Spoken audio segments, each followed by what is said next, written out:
You may have tried to get a good pop-punk guitar tone using the stock amp sims in Logic, but not been able to. But with a couple of small tweaks and additions, I was able to take the amp sim from sounding like this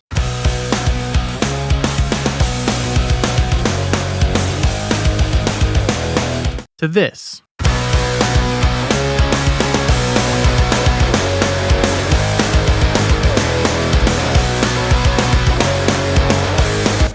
So if you would like to do the same, you can follow along with this video where everything I use will be free. Hello and welcome. If you make pop punk or emo music, then hopefully this channel is for you. Just over a year ago, I made a similar video to this, but I got a lot of complaints that I use paid third-party plugins to reach the final result. So in this video, I'll keep everything free and you can grab the links to everything I use in the description. So to start with, we have a double-tracked stereo guitar DI that sounds like this.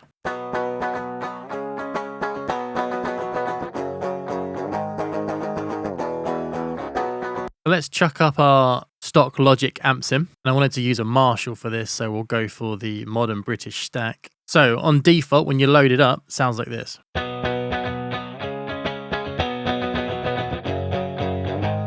Yeah, it's clean for some reason. So we obviously want to make it dirty.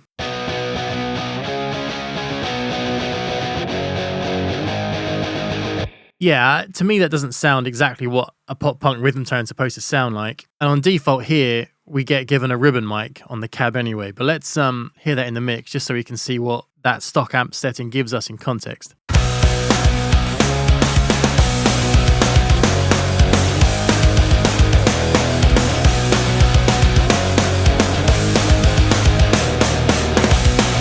Yeah, I mean, it's very dark. It's a little bit muddy. It's not really going to cut it. So if you were trying to work with everything Logic gave you, you probably want a 57 on the cab, right? Like you would in a real studio. Most likely you're going to start with a 57 and maybe add in something else for a bit of depth. But let's start here.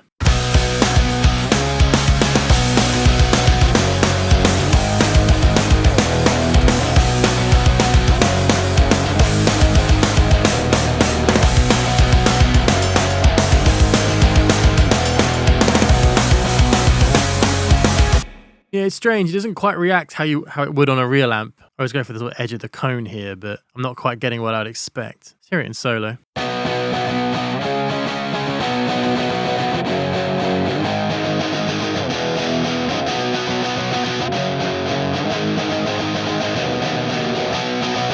Yeah, that's more like it in terms of the EQ balance, but there's a real fizziness there. You can tell it's a digital amp, or at least it's an amp sim, in the box. And the distortion is very hit and miss. It's not very even. It sounds like an edge of breakup tone where the harder hits are distorting more than the others. But that's not really the kind of tone we're going for with this sort of like skate punk style song. We can try and flick through the cabs. And to me, the cab is one of the most important things, if not the most important thing when it comes to your guitar tone in the context of the mix. It's your EQ balance of your guitar, right? Or at least the one that you start with. So let's flick through a few of these cabs that come with Logic, but that's not actually what I used in the final result. So I'll get to that. Let's see what else we have. Let's try this modern American cab.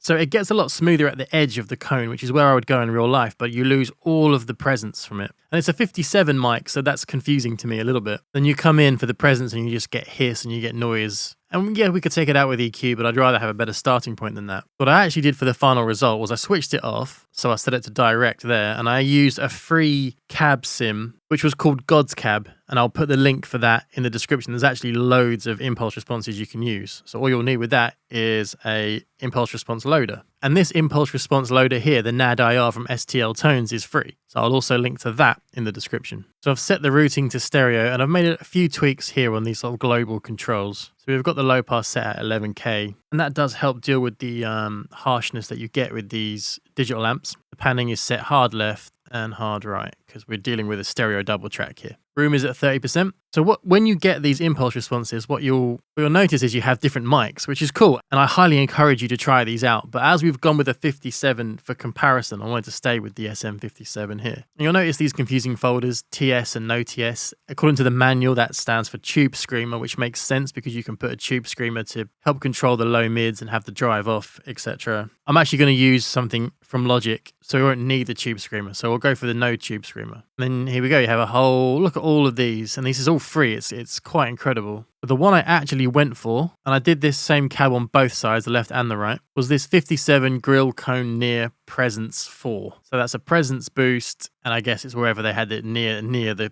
cone of the speaker. Whatever. Audition them, go through them, see which ones you like. Obviously, there'll be different EQ choices afterwards if you pick a different cab IR, but this is the one I thought sounded best. So that now gives us this.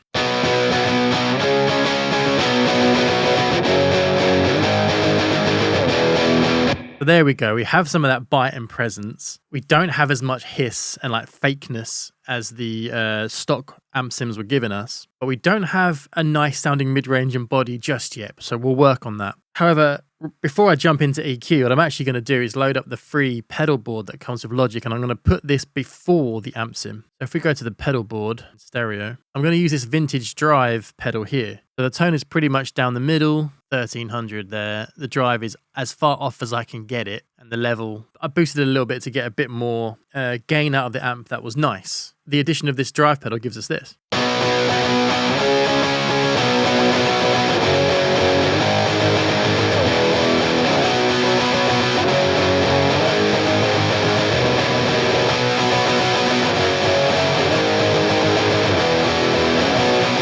Yeah, I mean, we've got a lot more fizz there from this, but we're going to deal with that. It's a much more pleasing, like overdrive sound or distortion sound that I wanted, a bit more fitting for this kind of music. Because in context, it sounds like this.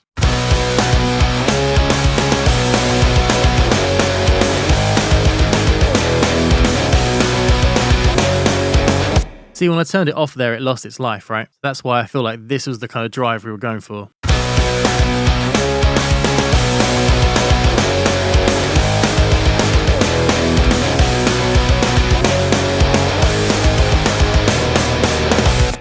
And just quickly, if you make music like this and you want me to mix your next song, then head over to my website, terrybeckleyrecording.com. Send me a message via the contact form there, and I will get back to you. The link is in the description. Yeah, it's starting to come together. So now let's jump into some EQ. We'll use the stock Logic EQ. I'm sure if you've used Logic, you've used this 1,000 times. Let's get those filters engaged. So we've got the high pass filter here.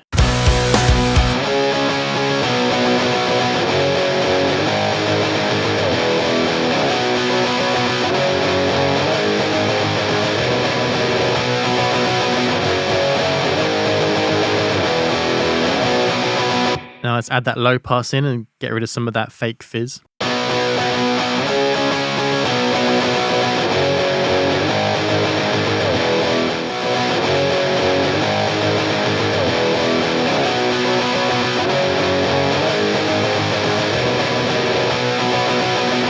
Yeah, I'm just going to kill that very tiny little bit you get in the top end. You'll notice the EQ information that's showing us on the graph. There's not much in that area thanks to the cab sim itself. The cab IR itself. So now let's go and deal with some of that harshness that's coming through, just so we can clean that up a little bit.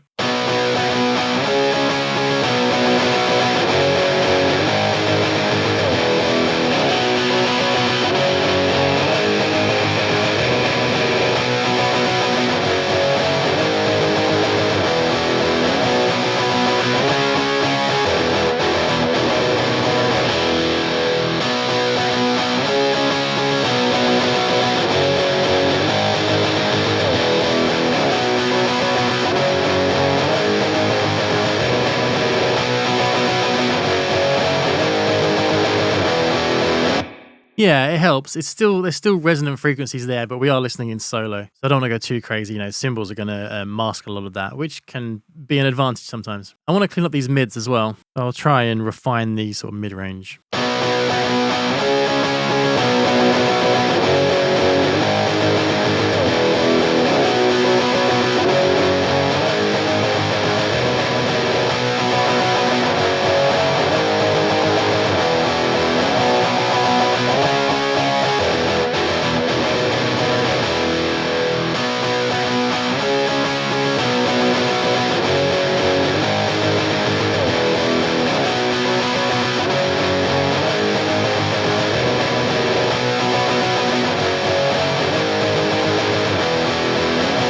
Yeah, it's sounding a bit tighter there. Still a bit of low mids I'd like to take care of, but I'm sort of running out of EQ bands here, so let's try and keep it simple. Maybe we can deal with that later. Context of the mix, we have this.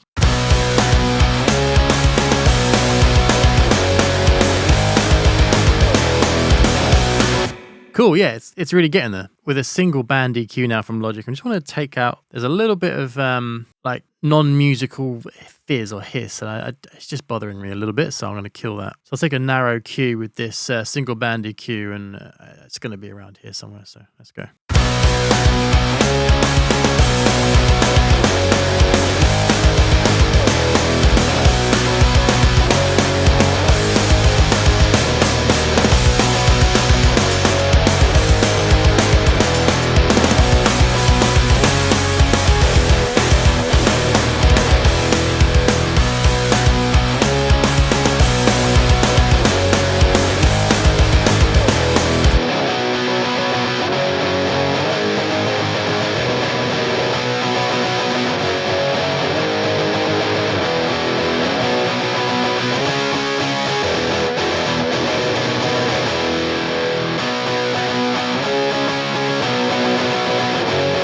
Yep, there we go. Higher up at that sort of 7-8K area, it was getting rid of that nice pick attack that I was hearing, so I don't want to kill that there. Okay, so now I'm thinking we might need some brightness and presence to really give it some energy.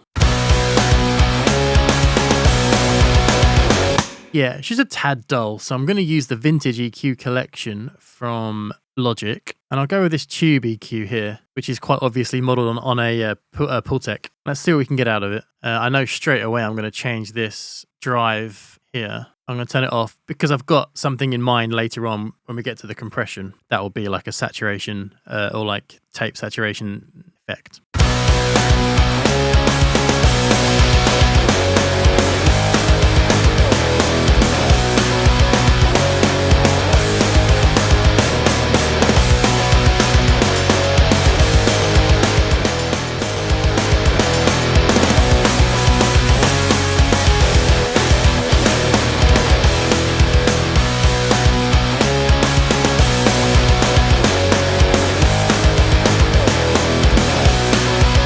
Yeah, I'm trying to match the brightness to the sort of cymbals and energy that we've got in the track. I'm noticing that it's pulling out another resonant frequency, so I'm going to try and fight that with this EQ so I can get a bit more top end out of it.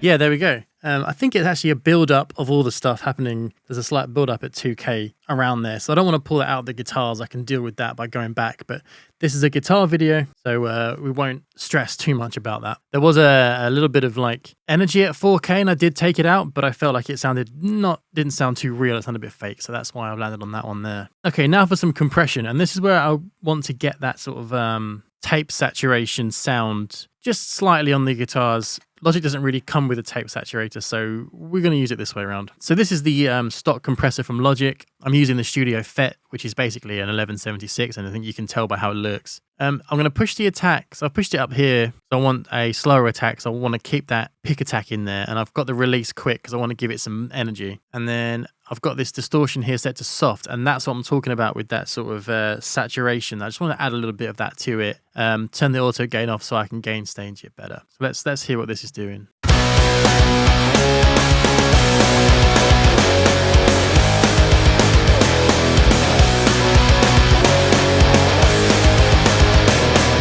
Yeah, it brings out some of that energy, and it actually does help us clean up a little bit of that mid-range a bit more too. Let's hear it in solo.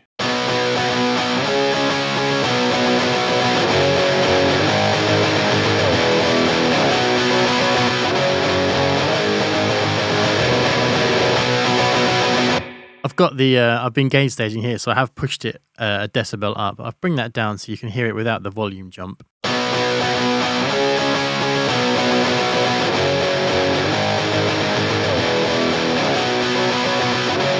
Yeah, it gives us a nice body there because it's pulling out the mid-range. It's not great. It's giving us a bit more depth to the tone. Okay, and there's just another bit of EQ I want to do, just like a overall shaping. It's because we get a limited amount of bands in that channel EQ from Logic, so it looks a bit messy when you have multiple EQs stacked up like this. But I just feel like I can do an overall shape to the tone now that we've got it in a cool place. Let's give that a try.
Yeah, cool. So there we go. It's sitting nicely now in the mix with that last EQ on it. I think we did a pretty decent job considering we didn't spend a penny on any plugins or anything like that. If you want to see how I would go about making guitar tones like this for this kind of music, but without the restriction of keeping to the free Logic stuff, then you can watch this video here. And if you want to see other mixing videos on bass, drums, vocals for music like this and similar, then check out my channel. There's loads of videos there. And as always, thank you very much for watching, and I'll see you at the next one.